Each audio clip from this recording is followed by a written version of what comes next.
All right, if you're learning German, I am willing to bet you've run into this exact problem, trying to say how you get somewhere. It sounds so simple, right? But one of the trickiest bits of German grammar is hiding right inside the two most common ways to say it. So today, let's crack that code. So take a look at these two sentences. At first glance, they look pretty much identical. They both basically mean I'm going by bus. But look really close at that tiny word right before bus. One says den, the other says dem. This little one-letter difference is, believe it or not, one of the biggest hurdles for German learners. So what's the deal? How can both of these be correct? Well, that is the big mystery we're solving right now. And I promise, by the end of this short explainer, you are going to know exactly which one to use every single time. Okay, before we can solve the puzzle, we need the right tools for the job. And that means knowing the words for different vehicles and, most importantly, their grammatical gender. First up, let's look at the masculine nouns, which all use the article der. We've got der Bus, pretty straightforward, der Zug, which is the train, and der Motorroller, the motor scooter. The key here isn't just learning the word bus, it's learning der Bus. That der is the part that's going to change later on. Now for our feminine nouns. All of these take the article die.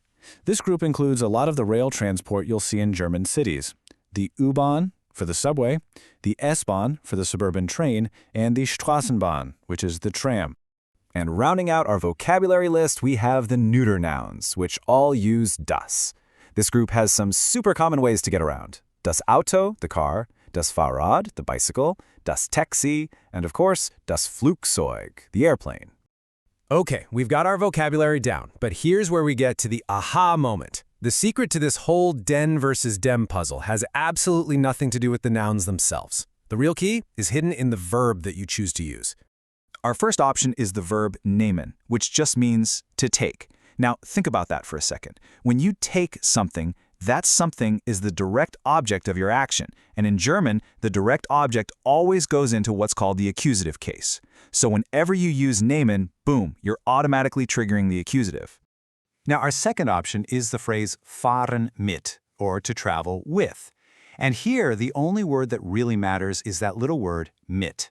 This preposition is a grammar boss. It has one single, unbreakable rule. Any noun that follows it must be in the dative case. No ifs, ands, or buts. It's a non-negotiable rule. And honestly, this slide right here, this is the whole explainer in a nutshell. This is the master key. Your choice of verb dictates the grammar. Nehmen will always lead to the accusative. Fahren mit will always lead to the dative. If you remember nothing else from this, remember this slide. Okay, so we know the verbs are the triggers. But what actually happens when the trigger gets pulled? How do our articles, der, die, and das, actually change their form? Let's decode the cases. You know, this really gets to the core of how German sentences are built. The verb is the engine. It's the thing that determines the rules for everything else in the sentence. And once you really get that concept, a huge part of German grammar just clicks into place.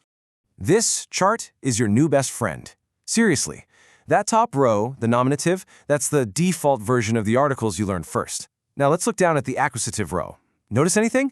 Almost nothing changes. The only one that's different is the masculine column. Der flips to den. Easy enough? But now look down at the dative row. Whoa. It's a total transformation. Masculine and neuter both become dem, and the feminine die actually becomes der. This is the cheat sheet you're going to want to screenshot. All right, enough with the theory. We have the words, we have the rules. Now let's see how this all works in action. It's time to build some real sentences.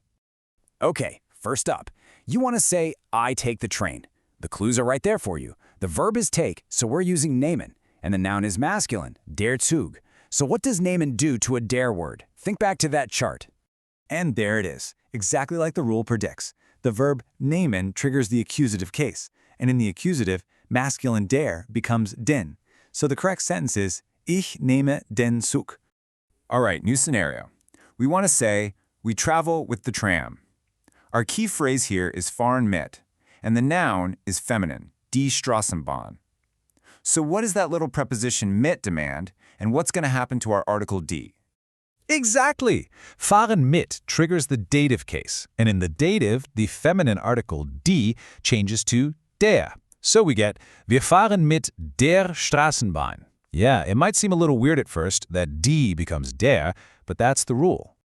Okay, one last practice round. He takes the car. Our verb is takes, which comes from nehmen, and the noun is neuter, das Auto. What happens to das in the accusative case? Ha! This one's kind of a trick question. In the accusative case, the neuter article das doesn't change at all. It just stays das. So the sentence is nice and easy. Nimmt das Auto.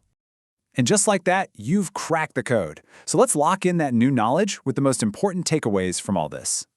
So here's the bottom line, your final takeaway. The verb is the boss, always. It calls all the grammatical shots. Nehmen will always demand the accusative case. And the preposition in fahre mit will always demand the dative. Mastering this one little concept doesn't just help you talk about cars and trains, it's a core principle that unlocks huge parts of the language and will make you sound so much more natural. So, you've totally mastered the difference between den Bus and dem Bus. You've got the how of travel down, but what about the where? What about when you want to say you're traveling to the station versus being at the station? Well, suddenly the same little prepositions can trigger different cases depending on your movement, and that is a whole new piece of the